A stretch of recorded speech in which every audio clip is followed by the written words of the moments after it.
datang di podcast Rumah Degiri, Rumah Demokrasi, Gagasan, dan Inspirasi.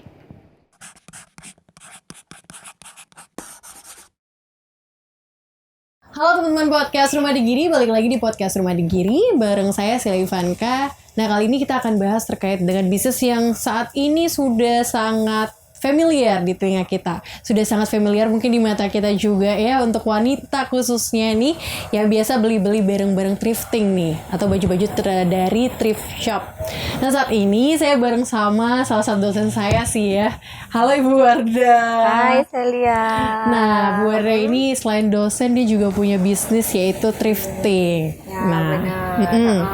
Kita bahas ini dulu Bu. Kabarnya Ibu hari ini gimana? Alhamdulillah baik. Baik ya. Baik sekali. Habis vaksin. Habis vaksin ya, masih Gimana kemeng. perasaannya habis vaksin Bu?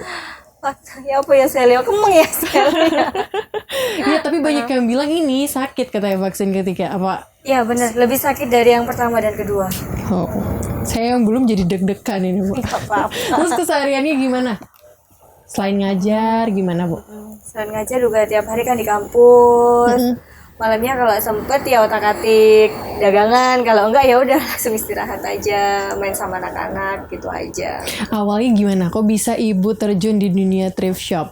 Apa gara-gara ngelihat kalau ini bisnisnya selagi maju atau gimana nih? Awalnya itu kita sebagai konsumen dulu kan ya, sebagai konsumen lama-lama kok kayaknya lebih menggiurkan thrifting ini daripada pakaian baju-baju baru, karena kita tahu bahwa harga thrift itu jauh di bawah Pakaian baru. Apalagi kan mahasiswa sekarang, orang awam pun sekarang sudah ini tahu tentang brand kan. Iya benar. Kalau kita ambil brand itu paling mahal lah, saya jual itu 50 kalau baju. Itu masih ada tagnya, masih baru, masih berlabel. Nah, kalau nggak ada tagnya mungkin di harga 35, 40. Itu kadang udah dapat satu setel. Nah, kalau kita bawa duit segitu, ke Roxy lah ya yang mall tapi kelasnya pasar rakyat, mungkin hanya dapat kaos, tank top ya kan. Tank top aja udah 40.000. Udah 40.000. Nah, kan yang suka belanja kan paham. Tapi kalau di tempat saya 40 itu udah dapat brand, udah layak pakai. Nah, kayak gitu. Ibu juga sebagai pecinta thrift berarti. Nah, bisa dibilang seperti itu. Udah suka thrift dari kapan Bu? Kalau suka thrift dari kapan itu mungkin 1 tahun belakangan ini. Ketika Ngerasa. saya coba ngerasa loh, kok bagus. Sebenarnya thrift ini tuh sejak saya kuliah tuh udah ada, tapi bahasanya itu beda. Bahasanya apa Bu? Kalau bahasa waktu zaman saya kuliah 10 tahun yang lalu kita flashback itu namanya itu babebo. Baju bekas bos. Nah, kalau dulu itu kan bekas bos, bekas dipakai orang. Kalau thrift ini adalah barang impor yang nggak laku di luar negeri, di butik-butik, di mall, tapi dipres, dilempar lagi ke sini, dijual lagi. Jadi kalaupun bekas itu bekas patung, bukan bekas pakai orang. Jadi masih layak lah Untuk dan dipakai. untuk kita jual lagi. Nah, kayak gitu sih. Dan enaknya kalau beli thrift itu kita bisa banyak ya belinya Bu ya. Nah, Terus nggak kelihatan sebenarnya ngelihat baju itu bagus apa enggak ya yang make pertama. benar. Habis itu yang kedua kayak gimana kita mix and match ya. Ya. Saya sendiri pun suka banget sama namanya thrift Bu. Jadi saya di rumah tuh bajunya thrift semua dan rata-rata harganya murah-murah semua. Sampai kayak temen saya pernah nanya gini, "Kok kamu bajunya bagus-bagus gini-gini? Ini nih thrift semua." Jangan mikir kalau harganya mahal. apalagi yang Padahal pakai branded. Celia kan ya. Iya benar kayak gitu. Nah, apalagi yang pakai Celia, pakai thrift kan nggak kelihatan kan? Nggak kelihatan kayak gitu. Tadi aku kan ngeliat-ngeliat nih baju-bajunya, banyak bagus-bagus. Ada yang dress kayak Ya, gitu, terus ada kayak gini jumpsuit, jumpsuit juga, terus banyak celana kayak gitu. Itu Ibu masarinnya kayak gimana Bu? Apa online full atau offline atau seperti apa nih? Kalau online saya masih belum jalan malah. Saya lebih ke offline dan juga reseller. Kalau offline itu biasanya di Car Free Day hari Minggu, kalau enggak di Pantai Bum itu weekend. Sabtu Minggu sore ada di Pantai Bum, kalau Minggu pagi ada di Belambangan. Tuh. Kenapa sih nggak fokus ke online? Mungkin ini aja waktunya aja kali ya. Karena kan fokusnya itu anggap aja ini hobi yang menghasilkan. Ya kan, karena Jadi sambil seneng. dipakai seneng, suka belanja-belanja daripada mubazir, sekalian dijual aja, ada yang mau. Kemudian ada reseller yang kesini. Kalau sistem reseller saya kan barang bisa ditukar. bukan ngambil beli. Jadi beda gitu ya Jadi sama yang lain. beda. Kalau thrifting yang lain kan ngambil beli, nggak bisa retur. Kalau kita kan sama-sama usaha, saya nganggapnya nggak apa-apa bisa diretur biar sama-sama jalan. Benar. Nanti kalau yang nggak laku biasanya ibu gimana nih masarinnya? Atau ibu jual murah atau ibu jual per paket atau gimana? Dijual mungkin ini paling nggak dijual modal lah. Kalau jual per paket kan kasihan reseller nantinya kan. Iya benar. Balik lagi selera orang kan beda-beda. Kadang menurut saya lihat jelek, tapi menurut saya bagus. Nah jadi antara selera si A dan si B itu kan juga beda-beda. Nah jadi nggak laku di reseller A, nanti laku di reseller yang B kayak gitu. Benar. Berarti kalau misalnya thrifting tuh enaknya gitu ya. Karena kita pasar globalnya itu kan banyak kan. Terus masih nggak tahu kan selera orang kan beda-beda. Laku nggak laku pasti laku gitu. Pasti laku. Terus ibu ngelihat peluangnya ini, kenapa ibu ngelihat peluang bisnisnya itu di thrifting? Pertama itu kan suka main sosial media kan. Kok banyak yang live, banyak yang jual gini, jual itu. Nah akhirnya kok bisnis ini semakin lama kok semakin bagus kayak gitu. Nah coba-coba. Dan suami juga mengiyakan, Pak bisnis ini yuk. Ya udah nggak apa-apa, kalau mau ya silahkan. Yang penting waktu buat keluarga tetap ada. Masalahnya kan kita seharian kan ada di kampus. Nah di rumah yang penting ada waktu buat keluarga. Mau usaha apa ya nggak apa-apa silakan.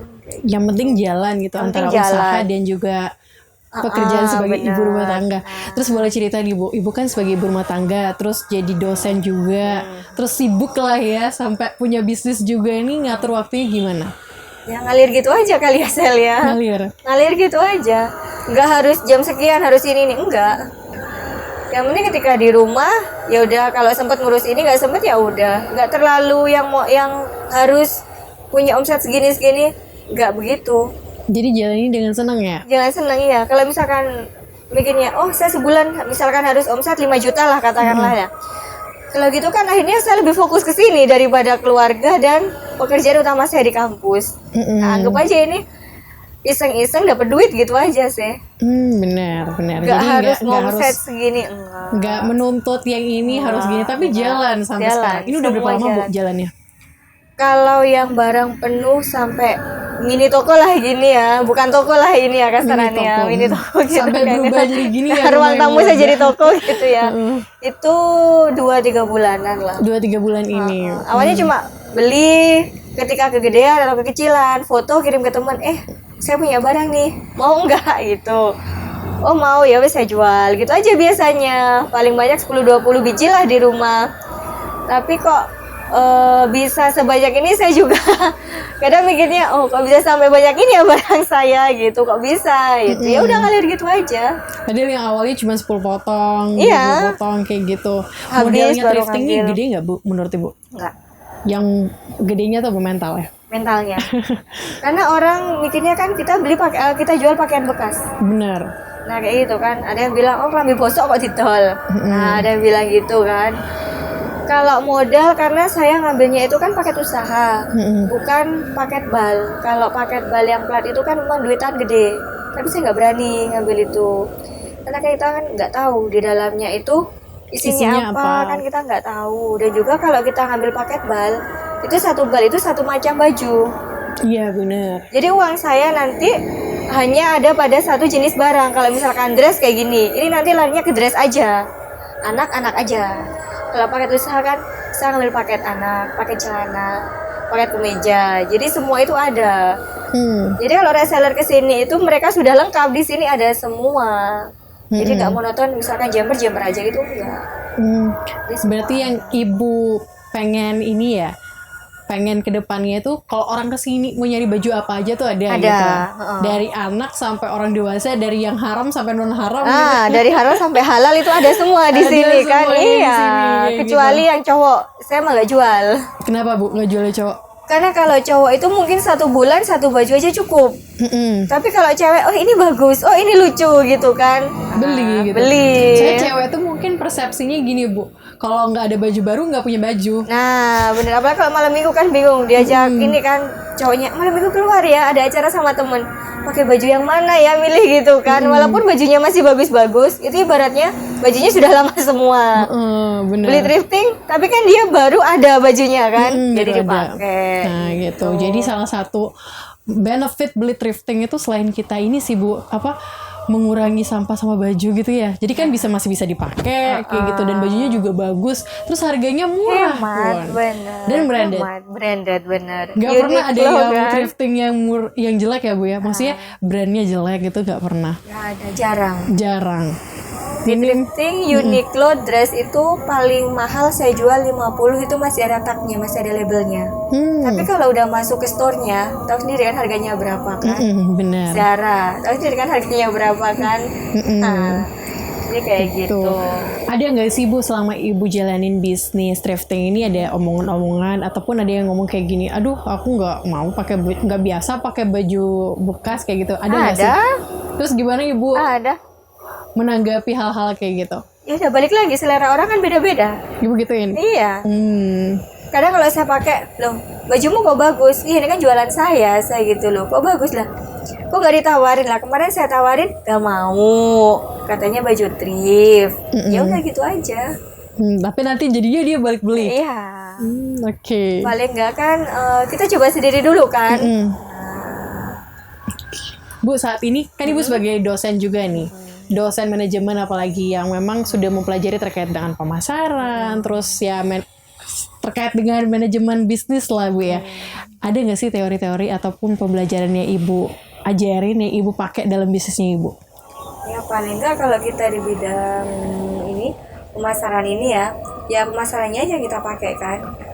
Maksudnya pemasaran itu kita nggak selalu ngambil untung, apalagi pakaian thrift. Karena kita ngambilnya paket.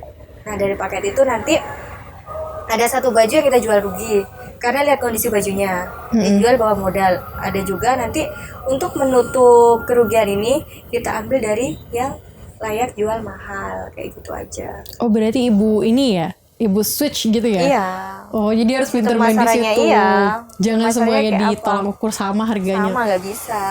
Gak laku nanti jatuhnya. Oh berarti yang emang Ibu rasa ini kurang nih, atau misalnya nanti gimana kayak gitu, atau ada cacat dan sebagainya, itu Ibu jual murah. Kalau enggak buat bonus lah, orang belanja banyak kita kasih satu kayak gitu. Oke, berarti itu salah satu cara strateginya Ibu ya. Pemasarannya. Siap-siap. Terus kalau Ibu ngeliat saat ini bisnis-bisnis kan banyak nih, khususnya yang di Banyuwangi itu banyak banget orang berbisnis. Mungkin kalau thrift saya lihat masih sedikit ya di Banyuwangi ya. Lumayan banyak, tapi cuma mereka lebih ke online-nya. Oh lebih ke online.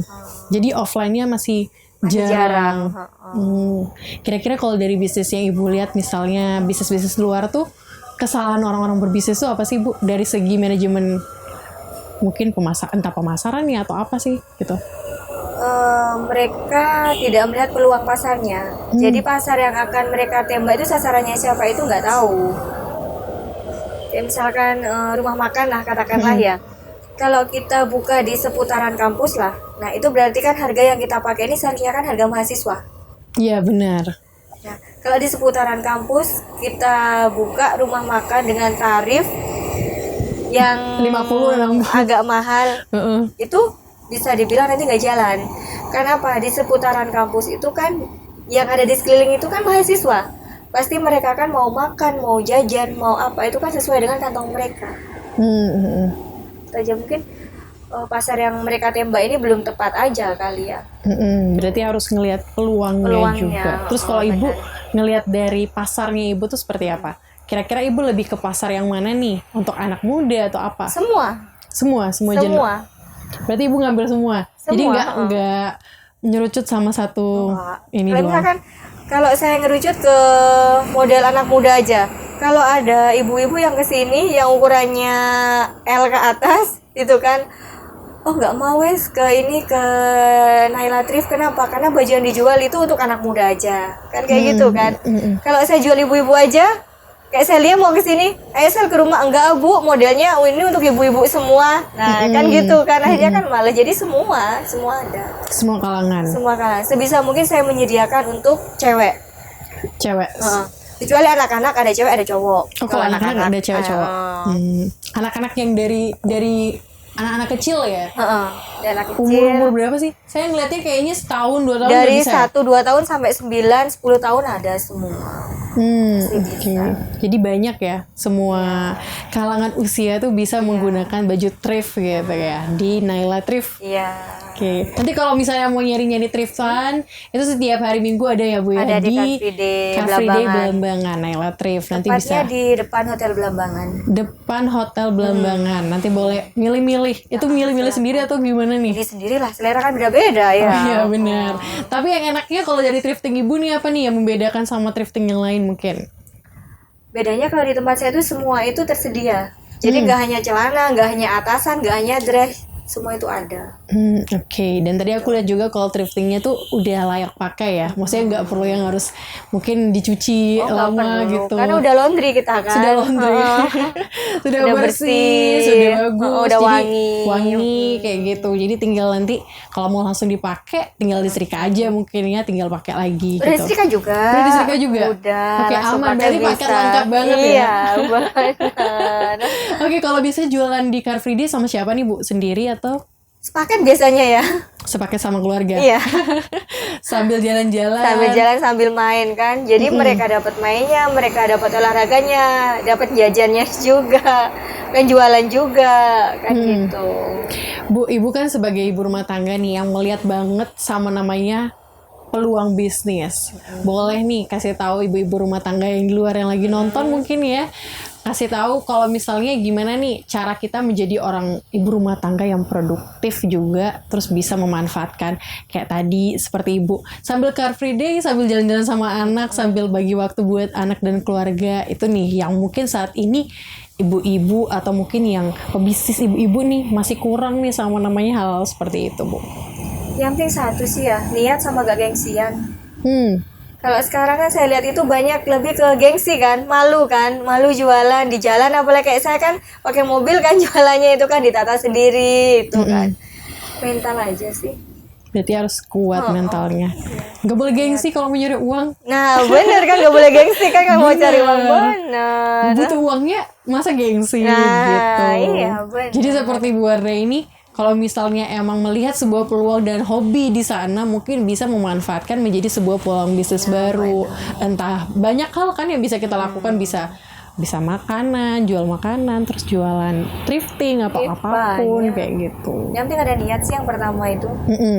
Jadi prinsip utama itu niat Niat dulu ya. dulu, Niat dulu baru bisa jalan kayak gitu. Kalau nggak ada niatnya ya susah.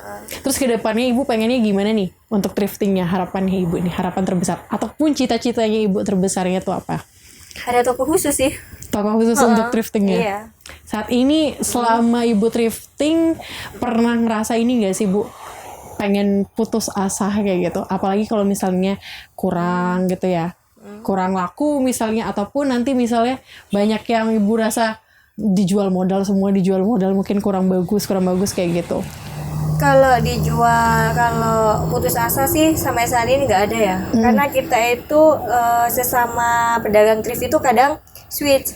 Barang saya diambil sama temen gitu kan. Paling nggak ya modal itu tadi keluar. Jadi paling nggak barang muter dulu. Barang lama diambil kan. Nanti kita ambil barang baru lagi. Yang penting cepat muter aja barangnya. Kayak gitu. Jadi nggak ditumpuk di sini ya? Enggak. Jadi nanti bisa gantian lah buat barangnya. Oke. Ibu, saat ini kan masih terdampak pandemi mungkin ya untuk beberapa pihak, sektor-sektor UMKM dan sebagainya. Ibu ngerasa terdampak banget nggak sih sebagai salah satu pelaku UMKM? Kalau terdampak banget sih, ya alhamdulillah buktinya masih bisa jualan. Nah kayak gitu. Berarti masih jalan aja walaupun di jalan masa-masa aja. kayak gitu. Itu tadi bagaimana kita nyikapinya, bagaimana niat kita untuk jualan, itu aja sih. Berarti kuncinya adalah niat untuk jualan. Mau pandemi nggak pandemi sebenarnya tergantung pada pribadi masing-masing ya. Benar. Gimana cara kita memanfaatkannya dan sebagainya. Bu kasih tips untuk UMKM nih terakhir. UMKM kita saat ini ya mungkin masih ngerasa kalau bisnisnya mati aja nih pas masa pandemi, ataupun kayak pengen berhenti bisnis misalnya kayak gitu gara-gara pandemi, yang nggak mau niatan lagi nih untuk ngelanjutin bisnisnya. Boleh nih dikasih tips-tips apa gitu, motivasi misalnya gitu Bu. Jangan mudah putus asa yang pertama, kemudian jangan berhenti untuk berproses. Itu aja sih. Berarti kita sebagai pebisnis harus terus berproses kayak gitu. Nah, karena hari ini juga banyak kesibukan masing-masing ya. Benar. Banyak Satu juga ada acara kan. dan juga ada kesibukan acara dan sebagainya. Nah, kayaknya tadi kita udah banyak banget ngobrol terkait dengan kenapa bisnis thrifting itu menjadi salah satu bisnis yang diambil sama Bu Wardah untuk menjadi peluang baru, dan bagaimana cara Bu Wardah itu memanfaatkan waktunya untuk berbisnis. Terus dia pakai teknik pemasaran apa dan sebagainya, dan offline juga penjualannya seperti apa. Tadi kita udah bahas banyak hal dan kasih tips-tips juga nih untuk UMKM di luar sana. Kalau misalnya saat di masa pandemi ini kita nggak boleh putus asa, dan yang penting adalah terus berproses untuk misalnya mendapatkan kesuksesan sendiri nanti untuk UMKM. Oke teman-teman podcast Rumah Digiri, tadi kita udah bahas banyak banget terkait dengan bagaimana cara berbisnis dan tips-tips dari Bu Wardah untuk para UMKM semua. Nah, saksikan terus podcast Rumah Digiri setiap hari Jumat jam 7 malam di YouTube Rumah Digiri. See you!